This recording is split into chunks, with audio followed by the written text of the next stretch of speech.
Endocrine gland में सबसे पहले पिट्यूटरी ग्लैंड देखते हैं।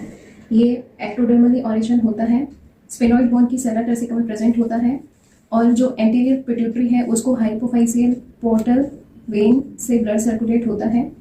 और पिट्यूटरी की साइज वेरी होती है, जब प्रेगनेंसी होती है तो पिट्यूटरी की साइज बढ़ जाती है। ये सेक्स और एक्टिविटी पे भी डिपेंड करती है। पिट्यूटरी के, ये बहुत इंपॉर्टेंट है, पिट्यूटरी के जितने भी हार्मोन्स हैं वो सारे क्या हैं, प्रोटीन से बने हुए हैं। All pituitary hormone are proteinaceous, वो सब प्रोटीन से बने हुए हैं। अब ये हाइपोथैलेमस है, हाइपोथैलेमस और पिट्यूटरी को जो स्टॉक जोड़ता है वो क्या है, इन्फेंटिकुलम है। पिट्यूटरी के दो पार्ट है, एक तो है न्यूरोहाइपोफाइसिस और एक एडेनोहाइपोफाइसिस। न्यूरोफाइसिस पोस्टीरियर जो पिट्यूटरी है उसको अपन न्यूरोहाइपोफाइसिस बोलते हैं, और एंटीरियर और जो मिडिल लोब है पिट्यूटरी का उसको दोनों को मिला के अपन एडेनोहाइपोफाइसिस बोलते हैं। और जो न्यूरोफाइसिस है वो एक्टोडर्मली ऑरिजिन होता है। और जो एडेनोफाइसिस है, एडेनोफाइसिस में जो एंटीरियर लोब है वो सबसे लार्जेस्ट एरिया होता है पिट्यूटरी का। अभी हम एंटीरियर पिट्यूटरी से रिलीज होने वाले हार्मोन देखते हैं, जिसमें सबसे पहला है ग्रोथ हार्मोन और सोमेटोट्रॉपिक हार्मोन।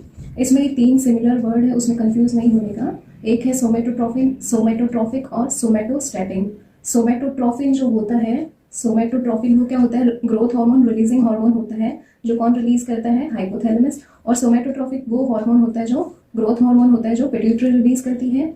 और सोमेटोस्टैटिन क्या होता है, ग्रोथ हार्मोन इनहिबिटिंग हार्मोन होता है। सोमेटोस्टैटिन क्या होता है, ग्रोथ हार्मोन का एंटागोनिस्टिक होता है, वो क्या करेगा, ग्रोथ को इनहिबिट करेगा। तो ये क्या होता है, ग्रोथ हार्मोन इनहिबिटिंग हार्मोन होता है सोमेटोस्टैटिन।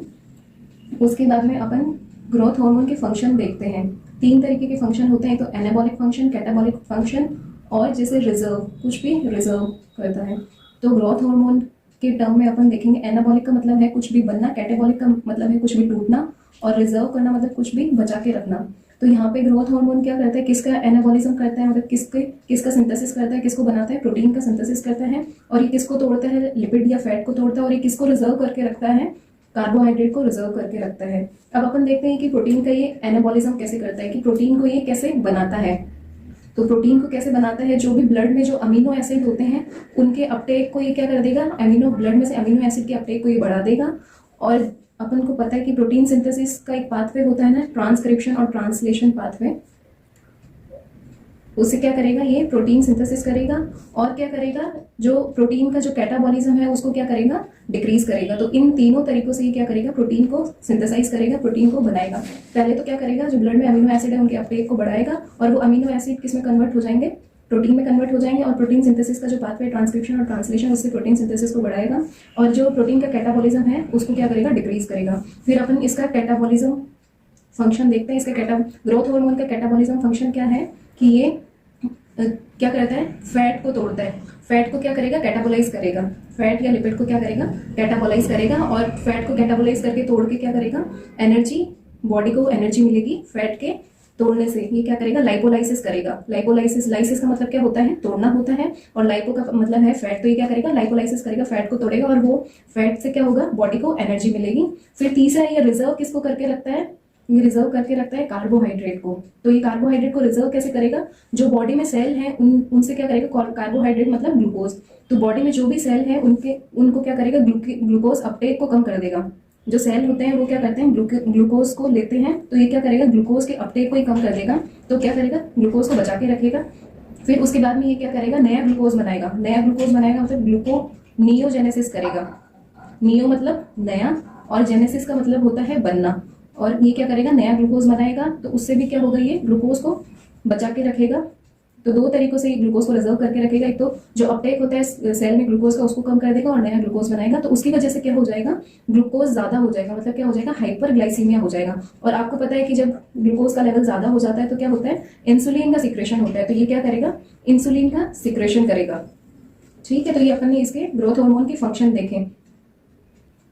ग्रोथ हार्मोन को अपन डायबेटोजेनिक हार्मोन भी बोलते हैं, क्योंकि ये क्या करता है, सेल में ग्लूकोज के अपटेक को कम करता है। इसलिए ग्रोथ हार्मोन को अपन क्या बोलते हैं, डायबेटोजेनिक हार्मोन भी बोलते हैं। ग्रोथ हार्मोन का एक और फंक्शन है, ये क्या करता है, ग्रोथ हार्मोन क्या करेगा, लीवर में जाके ये ग्रोथ हार्मोन किस में कन्वर्ट हो जाएगा, सोमेटोमेटिन्स में कन्वर्ट हो जाएगा। तो ग्रोथ करने के साथ साथ ये क्या करता है, लीवर में कन्वर्ट होकर सोमेटोमेटिन्स में कन्वर्ट हो जाता है। और ग्रोथ हार्मोन एक ऐसा हार्मोन है जो बॉडी के हर हर एक बॉडी पार्ट पे एक्ट करेगा।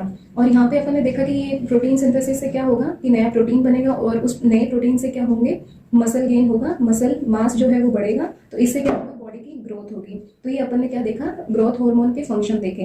अब अपन इसके डिसऑर्डर देखेंगे। अगर ग्रोथ हार्मोन ज्यादा सीक्रेट होता है तो क्या होता है, और कम सीक्रेट होता है तो क्या होता है। अगर ग्रोथ हार्मोन ज्यादा सीक्रेट होता है तो क्या होता है, ड्वार्फिज्म होता है। और ये ड्वार्फिज्म कब होता है, जब बच्चों में होता है। ड्वार्फिज्म मतलब बच्चों में जब ग्रोथ हार्मोन कम सीक्रेट होगा तो उनकी क्या होगी, ग्रोथ नहीं होगी, और वो क्या होंगे, उनकी हाइट कम रह जाएगी। फिर दूसरा क्या है, ये जो पिट्यूटरी से जो ड्वार्फिज्म होता है उसको अपन क्या बोलते हैं, इटियोलोसिस बोलते हैं। इटियोलोसिस क्या है, जो ड्वार्फिज्म पिट्यूटरी डिसऑर्डर की वजह से होता है उसको अपन क्या बोलते हैं, इटियोलोसिस बोलते हैं। और जो सर्कस में अपन जो मिडजेट्स देखते हैं वो क्या होते हैं, वो किसकी वजह से होते हैं, पिट्यूटरी के डिसऑर्डर की वजह से होते हैं। जो ड्वार्फ अपन देखते हैं सर्कस में उनको अपन क्या बोलते हैं, मिडजेट्स बोलते हैं। और वो किसकी वजह से होते हैं, पिट्यूटरी हार्मोन के डिसऑर्डर की वजह से होते हैं। वो क्या होता है, फिजिकली और मेंटली तो नॉर्मल होंगे, फिजिकली और मेंटली नॉर्मल होंगे, बट उनका जो सेक्सुअल मैचुरेशन है वो क्या होगा, डिले होगा। फिजिकली उनमें कोई एबनॉर्मलिटी नहीं होगी, उनका मेंटल आईक्यू भी नॉर्मल होगा, बस जो उनकी सेक्सुअल मैच्योरिटी होगी वो डिले होगी। फिर इसके हाइपर सिक्रेशन में अपन देखते हैं गैग्नेटिज्म, जो कि होता है बच्चों में, जो क्या होता है, बच्चों में होता है। और इसकी वजह से क्या होता है, जो भी हाथ पांव के जो भी बोन्स है उनकी ग्रोथ को ज्यादा ही हो जाती है, वो कुछ ज्यादा ही एनलार्ज हो जाते हैं। और ये क्या होता है, मेंटली भी सब नॉर्मल होते हैं, और इनकी 20 से पहले क्या हो जाती है, डेथ हो जाती है। फिर उसके बाद में अपन देखते हैं एक्रोमिगली। एक्रोमिगली कब होती है, जब ग्रोथ हार्मोन ज्यादा सीक्रेट होता है। और कब सीक्रेट होता है, अडल्ट में। अडल्ट में सीक्रेट मतलब प्यूबर्टी अटेन करने के बाद। ये ग्रोथ हार्मोन क्या होता है कि नॉर्मली बोलते हैं ना, हाइट इंक्रीज होती है, कब तक इंक्रीज होती है, जब तक कि प्यूबर्टी अटेन ना हो। और जनरली ऐसा बोला जाता है कि प्यूबर्टी अटेन होने के बाद में हाइट बढ़ना कम हो जाती है। तो क्या होता है, प्यूबर्टी पे क्या होता है, जो बोन्स होते हैं ना उनके क्या होती है, हाइट, यहाँ पे प्लेट प्रेजेंट होती है, एपिफाइसिस प्रेजेंट होते हैं, एपिफाइजियल प्लेट होती है। तो ये क्या होती है, फ्यूज हो जाती है प्यूबर्टी पे। ये एपिफाइजियल जो प्लेट होती है वो फ्यूज हो जाती है, और उससे क्या होता है, ये फिर बोन एनलार्ज नहीं होते, बोन की हाइट नहीं बढ़ती, और उसकी वजह से क्या होता है, हाइट नहीं, बॉडी की भी हाइट नहीं इंक्रीज होती। तो एक्रोमेगली क्या होती है, जब प्यूबर्टी पे फ्यूज हो जाते हैं एपिफाइसिस, उसके बाद में इसका हाइपर सीक्रेशन होता है, और ये एक्रोमेगली एडल्ट में होता है। इसमें गोरिल्ला लाइक अपीयरेंस हो जाती है। इसमें क्या होता है, गोरिल्ला लाइक अपीयरेंस हो जाती है, जिसमें क्या होता है कि जो पेशेंट होता है उसके फेस की बोन, कुछ फेस को ज्यादा ही लंबा हो जाएगा, उसके फोर लेग्स को ज्यादा ही बड़े हो जाएंगे, और वो गोरिल्ला जैसा दिखेगा।